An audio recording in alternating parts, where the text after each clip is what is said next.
Oh, the heelist of Bowers is back once again. It's time to talk some more wrestling. We have WWE Survivor Series WarGames from Vancouver, British Columbia, Canada. Good old, looks freaking good. Last year's WarGames was very eventful because CM Punk and Randy Orton came back. Oh, and R-Truth, but the other two were, they were there. R-Truth then joined the Judgment Day, obviously. We don't have that, anyways, I'm not going on that freaking weird thing. Anyways, 5 matches on the card. Let's not wasting your time. Kicking off with the United States Championship on the line is LA Knight, defending against Shinsuke Nakamura in his new gimmick of basically looking freaking dark and mysterious and not saying a freaking word. He showed up a few weeks ago and basically, kicked the crap out of, LA Knight this past week. He showed up and he kicked the crap out of LA Knight. Don't know why he's here. Don't know. Obviously, he wants the United States Championship. Don't know what his deal is with, of course, LA Knight. Outside of the United States title. Maybe he's bored. I don't freaking know.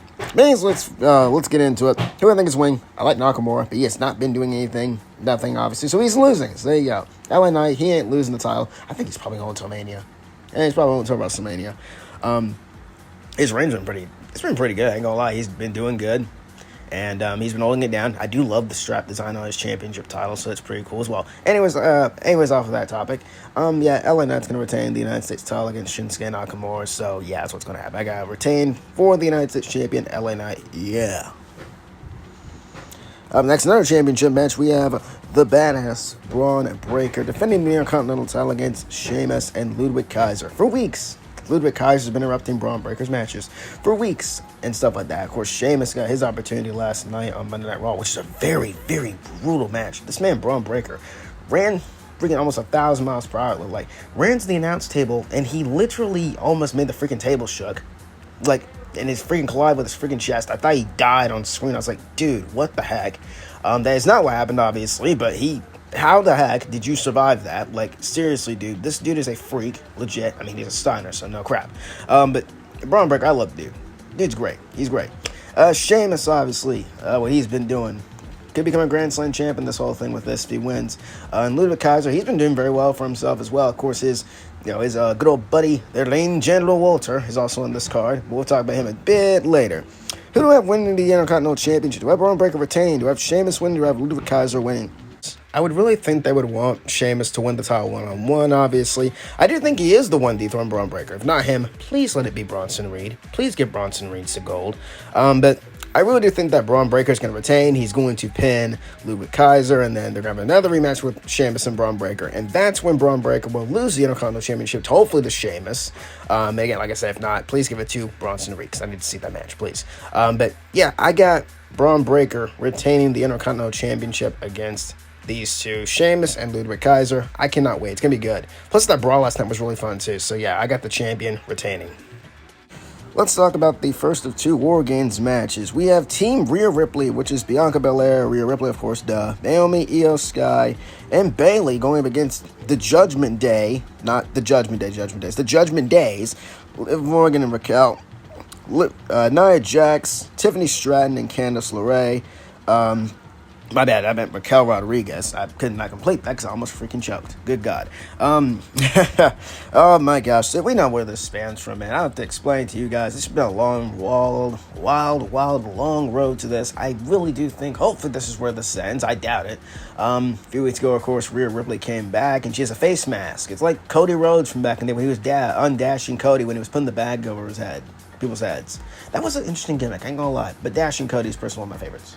By the way, Cody's not defending his WWE title on this card because he's going to be defending his championship title at Saturday night's main event against Kevin Owens. I thought this is where they're going to do the match here since it's Canada, but I think Cody and Kevin will have some kind of segment. Come on, man. It's Canada. Come on. They're going to have Kevin on this show somehow. They're going to have Cody on this show somehow. Some kind of segment's going to happen between those two. Anyways, back to this match. Pretty big, pretty interesting. Last year's Women's WarGames was very fun. Of course, the reconciliation of Becky Lynch and Charlotte was fun. The Women's WarGames in general last year was fun. So yeah, I'm looking forward to this one. It's going to be great. I have... Oh yeah, and Bianca picked up the win for the faces on this one. So I have the heels winning here. Yeah, I have the heels winning. I think that Liv Morgan's team is going to win. I think that they're going to do some dastardly deeds. Of course, you have Tiffany with her briefcase, but I don't think she's cashing in. She could. I don't know why. You should probably cash in probably after the match, but you'd be probably too beaten up to even do anything. Let's be honest here. Maybe she uses the briefcase as a weapon. I don't freaking know. All I know is that this war game is going to be very, very fun. I have the heels winning. I really do have the heels winning, and I have Team Liv Morgan beating Team Rhea Ripley. Well, because, of course, the face got the advantage this past week when Bianca beat good old Nia Jax, which was actually a pretty decent match, I'm not gonna lie. I keep forgetting Raw is 2 hours, so I thought it was like, oh, this is the main event. I kept thinking like this is like the second hour was like, obviously the second hour and the third hour was gonna happen. I keep forgetting. 3 hours are gonna return very soon, folks. Anyways, I have the heels winning this match. I have Liv Morgan and her crew beating Team Rhea Ripley. I think they're gonna expand this whole Liv Morgan and Rhea Ripley thing a bit more, sadly, probably all the way to Mania. That's what's going to happen, sadly. And we'll get to that. Hopefully it closes pretty soon, but I doubt it. Anyways, I have, of course, the heels winning. This match, the rematch from SummerSlam, the World Heavyweight Championship, Damian Priest going up against the Ring General Gunther. Of course, Damian Priest actually won a triple threat in Saudi to get or Fatal 4, my bad, to get this match against good old Ring General Gunther. And the whole thing, people were saying CM Punk was going to be this guy. We'll talk about Punk a little bit later. I'm looking forward to the rematch. The first match, SummerSlam, is very good. I really enjoyed it. This whole thing of Gunther being completely frightened of Damian Priest, which is kind of hilarious. I'm going to say he's frightened of him, but he's kind of like, I guess, Damian is like, I guess, Gunther's kryptonite. I don't freaking know. The only reason he beat him on his own was because of Balor anyways. But, he's freaking Priest has been kind of cooking the world champion in freaking promos. I'm not gonna lie. Priest has, I told you people, Priest is good, but all right, Priest is really good. And he's been beating the piss out of the world champion for weeks. He's been taking him out. He took him out last night. He took him out backstage. He's been getting the upper hand on the world champion, which means the world heavyweight champion Gunther is going to retain. I don't think there's going to be any interference. Of course, there's going to be interference. Probably Balor's going to interfere. I don't freaking know. By the way, that Jordan Devlin and Finn Balor are still tag team champions. If anyone remembers that, yes, they are still tag team champions for some reason. I don't know why. Just get the tag titles off them, please. Anyways, back onto this match. I'm looking forward to it. The rematch, the first match, SummerSlam, like I said, was really, really fun. I really liked it, and I think this one will be no different. I think they're gonna go out there, beat the crap out of each other. It's gonna be some entertaining and fun. Just give Gunther the clean win here, please. It's going to happen. Gunther's not losing yet. He's not losing until probably Mania or till after Mania, for all we know. So I got the Ring General Gunther retaining the World Heavyweight Championship, and Damian Priest, I love you to death. You're losing, dude. You are not winning. You're not winning. I hope you get a World Championship again down the road, but you're not winning this one. In the men's WarGames match, we have the Bloodline, the OG Bloodline. Oh, and a certain best in the world. We have Roman Reigns and the Usos, Sami Zayn, and CM Punk, who made his return this past week on SmackDown, which was pretty cool. He was introduced by Paul Heyman. So Paul Heyman came back, and so did CM Punk. And, of course, on the other side, we have the other Bloodline, Solo's Bloodline, up against Solo Skull, Jacob Fatu, Tama Tonga, Tongalo, and Bronson Reed, which is pretty cool. The reason that CM Punk is even on this team of Team Roman Reigns because Seth Rollins kind of understandably turned down the offer and stuff like that. He doesn't want to team with Roman after all he did. He kind of has a point. I'm not gonna lie. I mean, he has a point. I wouldn't be easy to forgive Roman Reigns after all he did. I'm not gonna lie to you. I mean, I don't blame Seth or anyone for that matter for kind of turning down the offer. So it's really interesting to see where they go with this whole thing. And of course, there's gonna be some consequences as well. Seth is going to probably see that as like, well, you chose him. Why'd you choose my enemy? And that's going to fuel their whole rivalry with CM Punk and Seth. Anyways, we'll talk about that when we get to probably WrestleMania. Anyways, it's going to be a very, very fun match, man. It's going to be brutal. It's going to be a very brutal match. Dude, a bunch of people locked in a cage. Punk's last match was in a cage, and we know how that ended with lots of blood. Yeah, Punk's last match was obviously inside Hell in a Cell with Drew McIntyre. By the way, we've not seen Drew McIntyre since then. So, yeah, it's going to be a long, bumpy night on this night for good old Pepsi Punk, who also, once again, welcome back.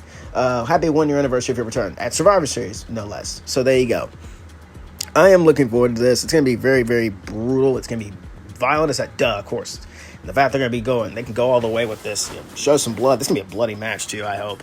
And they go out there and just beat the living piss out of each other, and I can't freaking wait, honestly. I have the Bloodline, the OG Bloodline, and CM Punk getting out of the win. It's going to end with the Tribal Chief giving the spear, the OTC, whatever you want to call him, delivering the spear to the other tribal chief. You know, I love Solo. Acknowledging tribal chief. I love Solo Skull. He's really good. I legitimately am a fan of Solo. He's cool.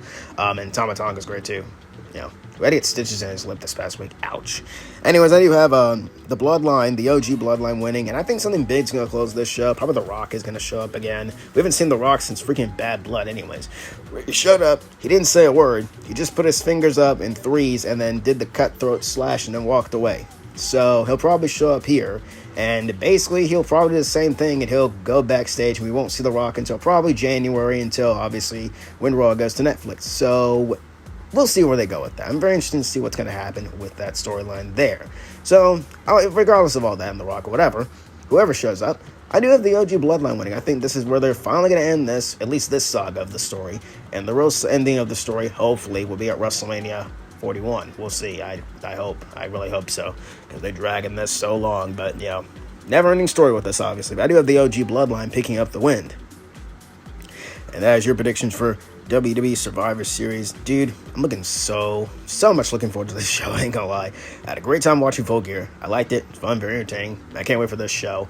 And next show I'll be talking about is NXT Deadline. Looking forward to that. And then after that will be more wrestling. So, yeah, that's it. I'm the Heelist of Balors. I'm also recording the Losers Lounge podcast, talking about this show again, as well, talking with my friends and talking with Christian Miracle. We're back. Feels great to be back on the Losers Lounge. And I'll be talking about the show on there as well. You can catch me on it. Anyways, I will see you on the next video. If you enjoyed this, I really hope you did.